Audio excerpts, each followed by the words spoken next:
Hi, ഇന്നത്തെ എൻ്റെ വീഡിയോയ്ക്ക് ഒരു പ്രത്യേകത ഉണ്ട്. ഇന്ന് ഞാൻ പറയാൻ പോകുന്ന ഒരു കഥയാണ്. പണ്ട് തൊട്ടേ നമ്മളെല്ലാവരും കുറച്ച് കുഞ്ഞു കുഞ്ഞു കുഞ്ഞു കഥകളൊക്കെ കേട്ടിട്ടല്ലേ വളർന്നത്. ഞാൻ അങ്ങനെയാണ് വളർന്നത്. എൻ്റെ അമ്മൂമ്മ എനിക്ക് കഥകളൊക്കെ പറഞ്ഞു തരായിരുന്നു. അപ്പോൾ നിങ്ങൾ ഇന്ന് നിങ്ങളുടെ അമ്മൂമ്മയായിട്ട് തന്നെ കണ്ടാൽ മതി. അപ്പോൾ ഞാൻ ഇന്ന് കഥ പറഞ്ഞു തരാൻ പോവുകയാണ്. അപ്പോൾ എല്ലാവരും ഹാപ്പി.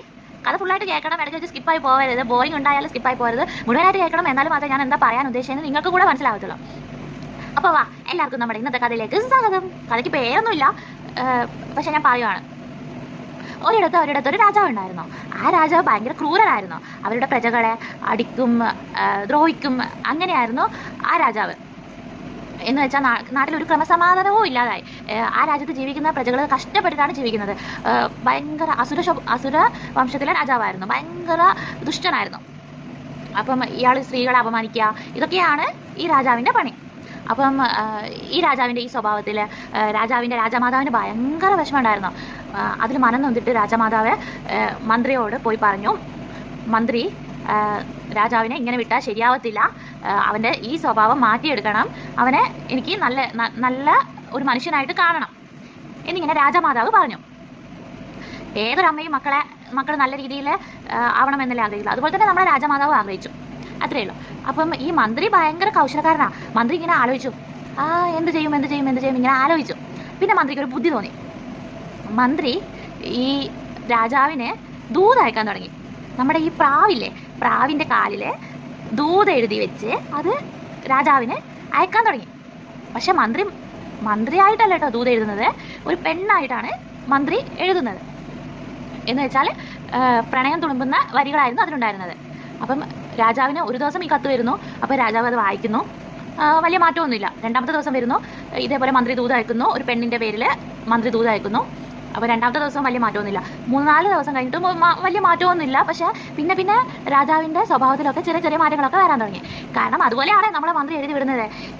എനിക്ക് താങ്കളെ വലിയ ഇഷ്ടമാണ്, താങ്കൾ പ്രജകളോട് ഇങ്ങനെ പെരുമാറണം, അങ്ങനെ രാജാവിനെ സൂചിപ്പിച്ചുകൊണ്ടുള്ള വരികളൊക്കെ ആയിരുന്നു അതിൽ. എന്ന് വെച്ചാൽ പ്രണയിക്കുന്ന വരികൾ. അപ്പം അത് കണ്ടിട്ട് അതിങ്ങനെ രാജാവ് ആ വ്യക്തിയെ കണ്ടിട്ടില്ല. എന്നാലും രാജാവിന് വരുന്ന ദൂതുകളൊക്കെ രാജാവിന് ആദ്യം ഇഷ്ടമല്ലെങ്കിലും പിന്നെ രാജാവ് ഇഷ്ടപ്പെട്ടു തുടങ്ങി. അങ്ങനെ പിന്നെ കുറേ കഴിഞ്ഞപ്പോഴത്തേക്ക് രാജാവ് എല്ലാ ദിവസവും കാത്തു നിൽക്കാൻ തുടങ്ങി. ഈ ദൂതിന് വേണ്ടിയിട്ട് കാത്തു നിൽക്കാൻ തുടങ്ങി.